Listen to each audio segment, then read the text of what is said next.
Hello दोस्तों, welcome back to my channel. और आज मैं लाई हूँ आपके लिए अ, घटना चक्र का जैन धर्म। ठीक है। इसके पहले बौद्ध धर्म करा दिया है मैंने, और वैदिक काल भी करा दिया है, हड़प्पा सभ्यता भी करा दिया है। तो अब हम करेंगे जैन धर्म। तो जैन धर्म से रिलेटेड सारे फैक्ट को पढ़ेंगे और उससे रिलेटेड सारे क्वेश्चन को हम करेंगे। तो बने रहिए मेरे साथ और चलिए आगे देखते हैं हम और करते हैं। तो इसके पहले का भी जो वीडियो हो चुका है हड़प्पा सभ्यता और वैदिक काल और बौद्ध धर्म का, तो उसको जाके आप देख के आइए। और इसको लाइक करिए, शेयर करिए और अपने दोस्तों के बीच पहले सब्सक्राइब करिए और लाइक पहले कर दीजिए, उसके बाद देखिए। ओके, तो स्टार्ट करते हैं।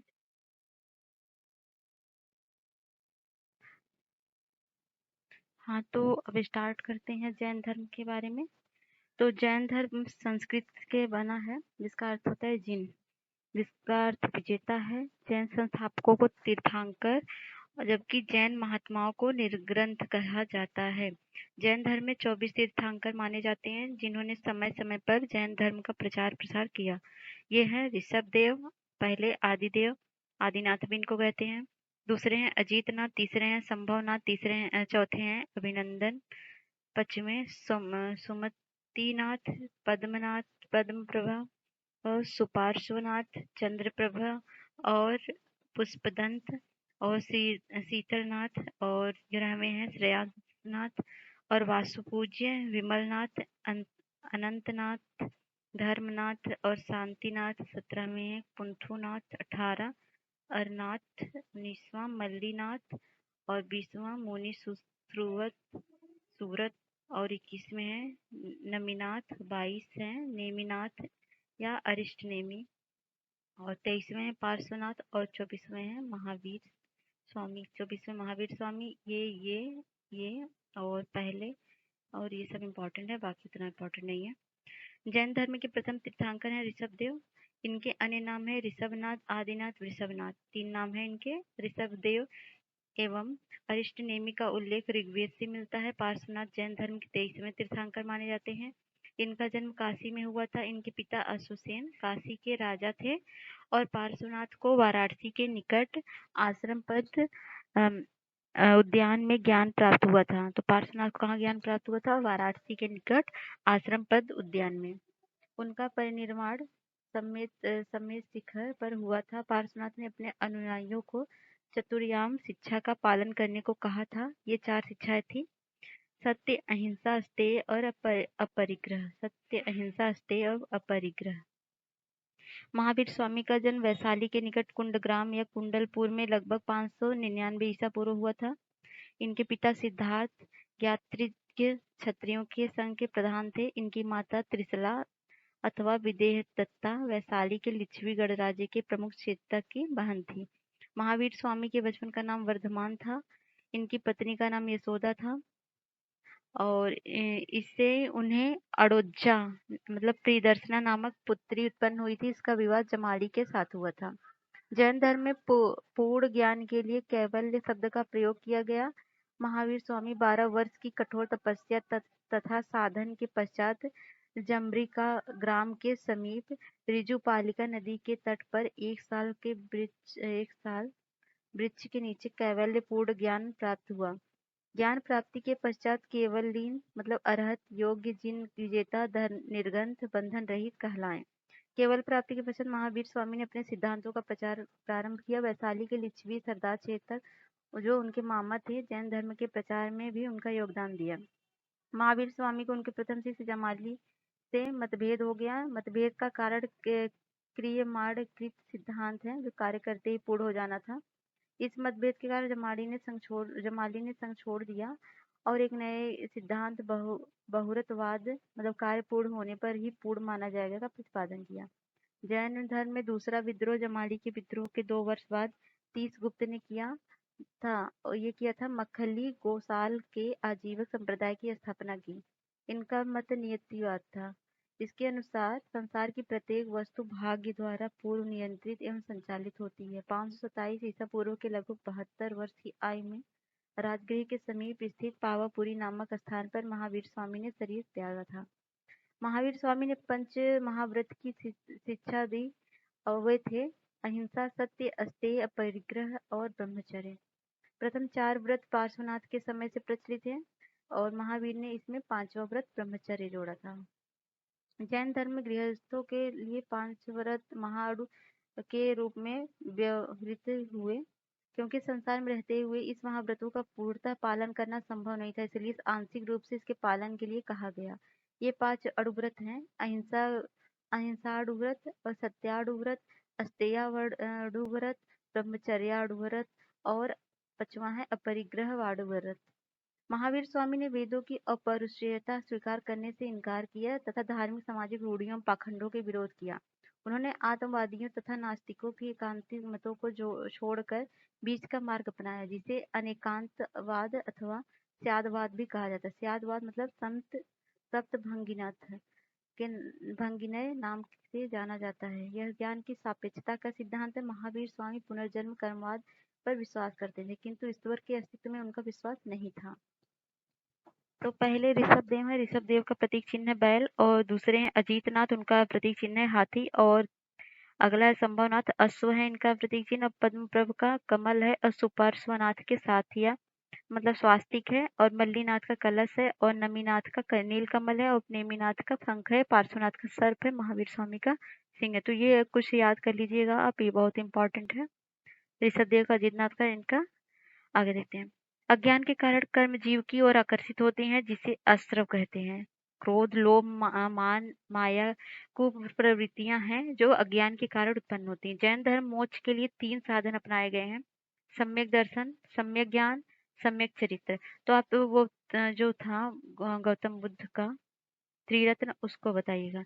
इन तीनों को जैन धर्म त्रिरत्न और बौद्ध धर्म का त्रिरत्न आप बताएंगे, इसके पहले पढ़ाया गया है। त्रिरत्नों का अनुसरण करने से कर्मों का जीव की ओर प्रवाह रुक जाता है, जिसे संवर कहते हैं। इसके बाद जीव में पहले से व्याप्त कर्म समाप्त होने लगते हैं, इसे निर्जरा कहा जाता है। जब जीव में कर्म का अवशेष पूर्णतः समाप्त हो जाता है तो वह मोक्ष प्राप्त कर लेता है। जैन धर्म में अनंत चतुष्टय है: अनंत ज्ञान, अनंत दर्शन, अनंत वीर्य, अनंत सुख। महावीर स्वामी ने अपने जीवन में एक संघ की स्थापना की। इस संघ में 11 प्रमुख अनुयायी सम्मिलित थे, गणधर कहे जाते हैं जो अनुयायी इसमें सम्मिलित थे। इनके नाम है इंद्रभूति, अग्निभूति, वायुभूति, आर्यभक्त, सुधर्मन, पंडित, मौर्यपुत्र, अंकपित, अचल भ्राता, मितार्य तथा प्रभास।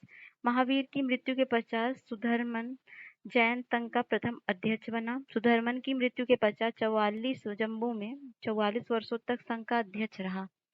अंतिम नंद राजा के समय संभूत विजय तथा भद्रबाहु संघ के अध्यक्ष थे। महावीर स्वामी प्रदत्त 14 पूर्व प्राचीनतम जैन ग्रंथों के विषय में जानने वाले ये दोनों अंतिम व्यक्ति थे। कालांतर में जैन संप्रदाय 2 संप्रदायों में विभक्त हो गई, श्वेतांबर और दिगंबर।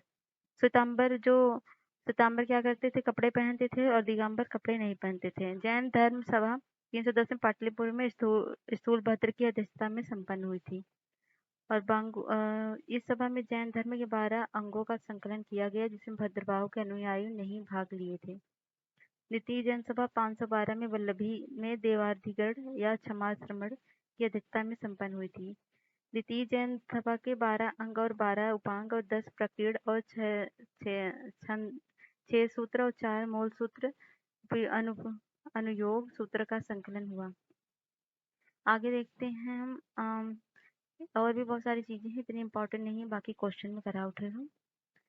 यहाँ पर देखते हैं हम। हाँ, अन्य जैन धर्म एवं उनके रचनाकार कौन है? कल्पसूत्र भद्रबाहु थे, और स्यादवाद मंजरी के कौन थे? मल्लीसेन थे, और न्यायावतार सिद्धसेन दिवाकर थे, और न्याय दीपिका धर्मभूषण थे, और पंचविंशतिका पद्मनंदी थे, और परिविशिष्ट परवन कौन थे? हेमचंद्र थे, और द्रव संग्रह नेमीचंद्र थे, और तत्वार्थ सूत्र कौन थे? उमा स्वामी, और श्लोक वार्तिक कौन थे? विद्यानंद स्वामी, और प्रवचन सार कौन थे? कुंद। जैन साहित्य में अशोक के पौत्र संप्रति को जैन मत का संरक्षक बताया गया है। वह उज्जैन में शासन करता था, जिसके कारण उज्जैन के जैन धर्म का एक प्रमुख केंद्र बन गया। जैनियों द्वारा प्रमुख केंद्र मथुरा था। यहाँ से अनेक मंदिर, प्रतिमाएं, अभिलेख आदि प्राप्त हुए हैं। आगे देखते हैं। माउंट आबू में दिलवाड़ा जैन मंदिर संगमरमर का बने हैं। इनका निर्माण गुजरात के चालुक्य सोलंकी शासक भीमदेव प्रथम ने सामंत विमल शाह ने करवाया था। सवड़ बेलगोला कर्नाटक राज्य में स्थित है। यह गंग शासक रचमल चतुर्थ ने शासनकाल में बना था। चामुंडराय नामक मंत्री ने लगभग 981 ईस्वी पूर्व में ईस्वी में बाहुबली गोमतेश्वर की विशालकाय जैन मूर्ति का निर्माण कराया। बाहुबली की प्रथम जैन तीर्थंकर ऋषभदेव के पुत्र माने जाते हैं। दिगंबर श्वेतांबर में अंतर देखते हैं। इस संप्रदाय के लोग श्वेत वस्त्र धारण करते थे। इस संप्रदाय के लोग कपड़े नहीं पहनते थे। इस मत के अनुसार स्त्री के लिए मोक्ष प्राप्ति संभव है। इस मत के अनुसार स्त्री के लिए मोक्ष प्राप्ति संभव नहीं है। इस संप्रदाय के लोग ज्ञान प्राप्ति के बाद भोजन ग्रहण करने की पर विश्वास करते थे। दिगंबर मत के अनुसार आदर्श साधु भोजन नहीं ग्रहण करते। इस मत के अनुसार महावीर स्वामी विवाहित थे। इस मत के अनुसार क्या था, दिगंबर मत अनुसार महावीर स्वामी अविवाहित थे। इस मत के अनुसार 19वें तीर्थंकर मल्लीनाथ स्त्री थे और इसके अनुसार पुरुष थे। आगे देखते हैं क्वेश्चन। तो देख लीजिएगा, दिगंबर में स्त्रियों को अनुमति नहीं थी, क्योंकि उनका मानना था कि स्त्रियों को मोक्ष प्राप्ति करने के लिए पहले पुरुष के रूप में जन्म लेना पड़ेगा। आगे क्वेश्चन करते हैं। जैन धर्म के संस्थापक तो वो थे ऋषभदेव, और जैन धर्म के प्रथम तीर्थंकर तो जिसने स्थापना की वही होंगे। और जैन धर्म पार्श्वनाथ निम्नलिखित स्थानों में से मुख्यतः किससे संबंधित है? तो पार्श्वनाथ संबंधित थे वाराणसी से। पार्श्वनाथ 23वें तीर्थंकर थे। इनका जन्म वाराणसी के राजा अशोचेन के यहाँ हुआ था। इनकी माता का नाम वामा देवी था। इनका चिन्ह क्या है? सर्प। आदिनाथ क्या थे? वृषभ। और मल्लीनाथ कौन थे? मल्लीनाथ थे जल कलश से प्रतिमा का निरूपित होता है। और पार्श्वनाथ कौन थे? तो पार्श्वनाथ थे सर्प, और संभवनाथ थे अश्व। इस तरह से मिलान है। आदिनाथ वृषभ, मल्लीनाथ जल कलश, और पार्श्वनाथ सर्प, और संभवनाथ अश्व। पार्श्वनाथ फिर से वही, पार्श्वनाथ क्या थे? पार्श्वनाथ का सर्प है, तो देखते हैं A3, तो A3 इसमें आ जाएगा। और B1 ऋषभदेव। महावीर का क्या था? महावीर का सिंह था। और शांतिनाथ का क्या था? हिरण। यहाँ पर देख लीजिए, पार्श्वनाथ का सर्प, आदिनाथ का वृषभ, और महावीर का सिंह, और शांतिनाथ का हिरण। अगला है, निम्नलिखित में से कौन सा युग्म सही सुमेलित नहीं है? तो ऋषभनाथ अष्टापद, और वसुपूज्य सम्मेद शिखर, और नेमिनाथ उज्जयंत, और महावीर पावापुरी। तो कौन है? वसुपूज्य। निम्नलिखित तीर्थंकरों पर विचार कीजिए तथा उनको सही कालानुक्रम में लगाइए। तो पहले कौन है, तो उसके बाद कौन है देखते हैं। पहले हैं अभिनंदन, फिर है पद्य प्रभु, फिर है फिर विमल नाथ है, फिर मनु सुब्रत नाथ है। तो यहाँ पर क्रोनोलॉजी दी गई है, और याद कर लीजिएगा, कभी कभी दिमाग से लगता है तो पूछ लेता है। महावीर स्वामी का जन्म कहाँ हुआ था? तो महावीर स्वामी का जन्म कुंडग्राम में हुआ था। और कुंडलपुर जन्म स्थान है किसका है? तो महावीर स्वामी का। जैन धर्म के प्रवर्तक महावीर जी को मोक्ष स्थान कहाँ स्थित है? तो वह है पावापुरी में। महावीर जैन की मृत्यु निम्नलिखित में से किस नगर में हुई थी? तो वह हुई थी पावापुरी में। तीर्थंकर शब्द संबंधित है, तो वह संबंधित है जैन धर्म से। जैन तीर्थंकरों के क्रम में अंतिम कौन था? तो अंतिम थे महावीर स्वामी 24वें। निम्नलिखित में से कौन एक जैन तीर्थंकर नहीं था? तो चंद्रप्रभु, नाथमुनि, या नेमी, या संभव। तो वह नाथमुनि नहीं थे। नाथमुनि जैन तीर्थंकर नहीं, बल्कि और बाकी सब हैं। प्रभासगिरी जिनका तीर्थ स्थल है वे हैं, प्रभासगिरी जैन है। और जैन धर्म में पूर्ण ज्ञान के लिए क्या शब्द है? तो पूर्ण ज्ञान के लिए कैवल्य है। महावीर स्वामी को किस नदी तट पर ज्ञानोदय प्राप्त हुआ था? तो वह हुआ था ऋजुपालिका। त्रिरत्न सिद्धांत सम्यक धारण, सम्यक चरित्र, सम्यक ज्ञान, जिस धर्म की महिमा है वह है जैन धर्म। आगे त्रिरत्न या त्रिरत्न जैसे सटीक ज्ञान, सच्ची आस्था, सटीक क्रिया निम्नलिखित के संबंधित है, तो जैन धर्म से। कौन सा दर्शन त्रिरत्न मानता है? तो वह कौन सा दर्शन है जो जैन धर्म मानता है? हाँ, जैन धर्म मोक्ष के लिए 3 साधन मानता है। यह सम्यक दर्शन, सम्यक ज्ञान, सम्यक चरित्र। सम्यक दर्शन, सम्यक ज्ञान, सम्यक चरित्र, तो यह जैन धर्म होगा। तो देखते हैं, अणुव्रत सिद्धांत का प्रतिपादन किया था। तो अणुव्रत सिद्धांत का प्रतिपादन जैन धर्म ने किया था। तो कौन सा है अणुव्रत? अणुव्रत ये है अहिंसा अणुव्रत, सत्या अणुव्रत, अस्तेय अणुव्रत, और ब्रह्मचर्य अणुव्रत, और अपरिग्रह अणुव्रत। तो स्यादवाद सिद्धांत है, स्यादवाद जैन धर्म से है। और स्यादवाद संबंधित है तो जैन धर्म संबंधित है। निम्नलिखित में से कौन-कौन सिद्धांत जैन धर्म संबंधित है? तो कौन-कौन से? अनेकांश शून्यवाद तो बौद्ध धर्म से संबंधित है और अनेकांतवाद है, सर्वस्तिवाद नहीं है, स्यादवाद है। तो ये हो जाएगा पहला और चौथा। जैन धर्म के अनुसार सृष्टि की रचना एवं पालन पोषण सार्वभौमिक विधान से हुआ है। अनेकांतवाद निम्नलिखित में से किसका क्रोध सिद्धांत एवं दर्शन है? तो अनेकांतवाद किसका है? वह है जैन मत का। तो अगला क्वेश्चन है, निम्नलिखित में से कौन सा धर्म विश्व विनाशकारी प्रलय की अवधारणा में विश्वास नहीं करता? तो वह है जैन धर्म। जैन धर्म की ईश्वर की कल्पना ही नहीं की गई है, तो उसके अनुसार जगत सृष्टि नहीं की गई है। मतलब यह संसार नित्य और शाश्वत है, इसमें किसी समय प्रलय नहीं होता। जैन धर्म का आधार बिंदु क्या है? तो जैन धर्म का आधार बिंदु अहिंसा है। यपनीय किसका एक संप्रदाय था? तो वह था जैन धर्म का। यपनीय जैन धर्म का एक संप्रदाय था जिसकी उत्पत्ति दिगंबर संप्रदाय से हुई थी। भारत की धार्मिक प्रथाओं के संदर्भ में स्थानक वासी संप्रदाय किससे संबंधित है? तो वह है जैन धर्म से। निम्नलिखित में से कौन सबसे पूर्वकालिक जैन ग्रंथ कहलाता है? तो वह है चौदापूर्व। तो चौदापूर्व प्राचीनतम जैन ग्रंथ है। अंतिम नंद राजा के समय में संभूत विजय तथा भद्रबाहु जैन धर्म के संघ के अध्यक्ष थे तथा वे ही महावीर द्वारा प्रदत्त 14 वर्षों के विषय में जाने वाली अंतिम व्यक्ति थे। प्रारंभिक जैन साहित्य निम्नलिखित में से किस भाषा में लिखे गए हैं? तो वह लिखे गए हैं अर्धमागधी में।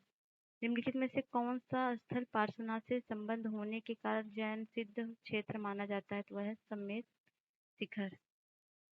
अगला क्वेश्चन, निम्नलिखित में से कौन सा आरंभिक जैन साहित्य का भाग नहीं है? तो वह है थेरी गाथा। जैन संप्रदाय में प्रथम विभाजन के समय दिगंबर श्वेतांबर संप्रदाय के संस्थापक थे, तो वह थे स्थूलभद्र श्वेतांबर के थे।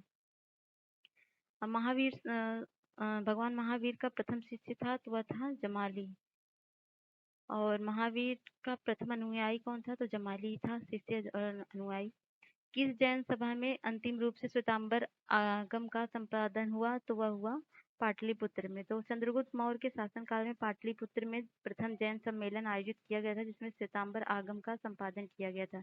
चूंकि प्राचीन जैन शास्त्र नष्ट हो गए थे अतः उन्हें पुनः एकत्र करने के लिए चतुर्थ शताब्दी ईसा पूर्व में प्रथम जैन सभा का आयोजन किया गया था जिसमें भद्रबाहु के अनुयायी भाग नहीं लिए थे। जैन साहित्य संबंधी निम्नलिखित कथनों को पढ़िए तथा सटीक विकल्प चुनिए। श्वेतांबर धर्म सूत्र में 12 अंग शामिल हैं। श्वेतांबर परंपरा के अनुसार इन अंगों का संकलन वल्लभी में आयोजित एक धर्म सभा में किया गया था। तो पहला सही है, दूसरा गलत है, क्योंकि श्वेतांबर परंपरा के अनुसार इन अंगों का संकलन वल्लभी में नहीं किया गया था। तो ठीक है। वर्धमान महावीर की माता लिच्छवी के मुख्य चेटक की पुत्री थी। तो चेटक की पुत्री नहीं, बहन थी। गौतम बुद्ध की माता कोली वंश की राजकुमारी थी। 23वें तीर्थंकर पार्श्वनाथ बनारस से थे। तो सही है, दोनों सही है, पहला गलत है। प्राचीन जैन धर्म के संबंध में लिखित कथनों में से कौन सा सही है? तो स्थूल बाहु ने नेतृत्व में दक्षिण भारत में जैन धर्म का प्रचार किया। पाटलिपुत्र में हुई परिषद के पश्चात जो जैन धर्म के लोग भद्रबाहु के नेतृत्व में रहे थे वे श्वेतांबर कहलाए। प्रथम शतक ईसा पूर्व में जैन धर्म को कलिंग के राजा खारवेल का समर्थन मिला। तो सी सही है। और दक्षिण भारत में जैन धर्म का प्रचार आर्य भद्रबाहु एवं उनके शिष्यों द्वारा हुआ था। भद्रबाहु के समर्थक दिगंबर कहलाए थे। उन्होंने पाटलिपुत्र में आयोजित जैन धर्म की प्रथम महासभा में भाग नहीं लिया था, जबकि कलिंग का चेदी वंशी शासक खारवेल जैन धर्म का अनुयायी था। उसने जैन साधुओं के संरक्षण प्रदान किए और निर्वाह के लिए प्रबोध दान भी किए थे। निम्नलिखित में से कौन सा कथन जैन सिद्धांत के अनुरूप है? तो कर्म को विनिष्ट करने का सुनिश्चित मार्ग तपस्या है। प्रत्येक वस्तु में चाहे वह सूक्ष्मतम कण हो आत्मा होती है। कर्म आत्मा का विनाशक है, अवश्य इसका अंत करना चाहिए। तो है तीनों सही। कर्म आत्मा का विनाशक है, अवश्य इसका अंत करना चाहिए। समाधि मरण किस दर्शन संबंधित है? तो वह है जैन धर्म से। निम्नलिखित कथनों में विचार कीजिए। दक्षिण भारत के इक्ष्वाकु शासक बौद्ध मत के विरोधात्मक थे। पूर्वी भारत के पाल शासक बौद्ध मत के समर्थक थे। तो ये सही है, ये दक्षिण के नहीं थे। इक्ष्वाकु मतलब कई शासक थे, एक ही नहीं। आजीविक संप्रदाय के संस्थापक थे आनंद राहुल भद्र और मक्खाली गोसाल। तो मक्खाली गोसाल। निम्नलिखित में से किसने प्रतिपादित किया कि भाग्य ही सब कुछ निर्धारित करता है, मनुष्य असमर्थ होता है? तो वह है आजीवक। संप्रदाय जो नियति की अटलता में विश्वास करता है आजीवक। आचार्य सिद्धांत लकुलिश। लकुलिश कौन थे? तो लकुलिश पाशुपत और नागार्जुन। नागार्जुन शून्यवाद और भद्रबाहु। भद्रबाहु जैन के थे और गोसाल के थे आजीवक थे। तो लकुलिश पाशुपत नागार्जुन शून्यवाद भद्रबाहु जैन गोसाल आजीवक। बराबर की गुफाओं का उपयोग किसने आश्रय गृह के रूप में किया? तो उसने किया आजीवकों ने। उत्तर प्रदेश में बौद्ध एवं जैनियों दोनों की प्रसिद्ध तीर्थ स्थली है, तो वह है कौशाम्बी में। निम्नलिखित में से कौन सा एक कथन सही नहीं है? तो श्रवणबेलगोला स्थित गोमतेश्वर की प्रतिमा जैनियों के अंतिम तीर्थ को दर्शाती है। भारत का सबसे बड़ा बौद्ध मठ अरुणाचल प्रदेश में है। तो खजुराहो के मंदिर चंदेल राजाओं द्वारा बनवाए गए हैं। होयसाल मंदिर शिव को समर्पित है, तो यह है पहला। श्रवणबेलगोला स्थित गोमतेश्वर की प्रतिमा जैनियों के अंतिम तीर्थंकर को दर्शाती है। श्रवणबेलगोला में गोमतेश्वर की विशाल प्रतिमा किससे स्थापित की? तो स्थापित की चामुंडराय ने। महान धार्मिक घटना महामस्तकाभिषेक निम्नलिखित में से किससे संबंधित है? वह किसके लिए की जाती है? तो वह है बाहुबली के लिए। तो महामस्तकाभिषेक जैन धर्म का एक महत्वपूर्ण उत्सव है जो 12 वर्ष के अंतराल पर कर्नाटक राज्य के श्रवणबेलगोला में आयोजित किया गया था। यहाँ पर भगवान संत गोमतेश्वर बाहुबली को 27 फीट ऊंची मूर्ति स्थापित है। तो ये रहा आज का घटना चक्र, और जिसमें मैंने जैन धर्म को पूरा फैक्ट और क्वेश्चन के साथ कवर किया। तो ठीक है, इसको लाइक करिए, शेयर करिए और सब्सक्राइब करिए। Thanks for watching. Bye bye.